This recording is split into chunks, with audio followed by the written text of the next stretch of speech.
So just an overview of week 6 this week.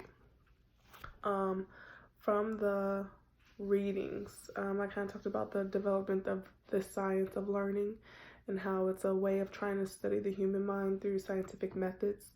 And I think that's very interesting to kind of learn more about humans and how they learn through scientific methods, but I also think it's very important because you get to see how different people respond to certain situations, or how certain, things can cause different reactions from people.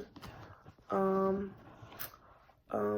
thing I talked about was a cat's learning, which is based on the stimulus of being locked into a confined box. And, the first response was it to claw and find its way through. And then when they did find that way, they, used that way to get out the first time. So kind of they learned kind of how to get out, and they didn't really focus on the food that was around them or the surrounding things.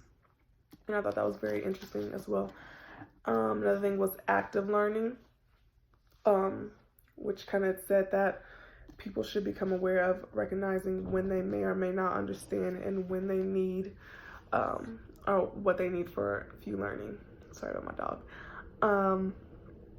And I also talked about the term metacognition, which refers to people's ability to predict their performances on various tasks.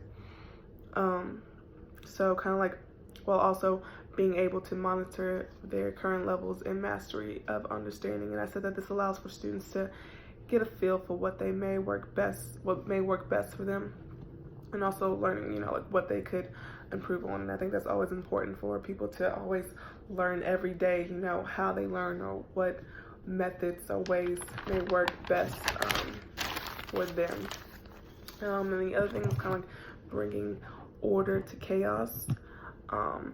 Like I said, there are many ways in which people learn and teachers teach, but everyone seemingly does it different. I kind of feel like the whole thing is like how people learn and how they learn in different ways, and it's kind of up to the student and the teacher to find those ways and explore them, and to bring them into order and kind of emphasize on them and understand like what's the best way for students to learn, or what they will be most successful in learning.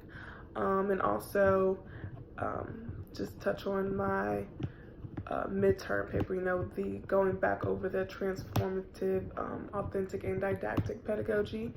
And I think that transformative would be the best fit for me, and I think like other people, because it's free-flowing. It's something that you do in your own time and your own pace, rather than didactic, which is very traditional and kind of goes back to the old ways of what learning is and what it was then. But so yeah, that's the overview of week 6.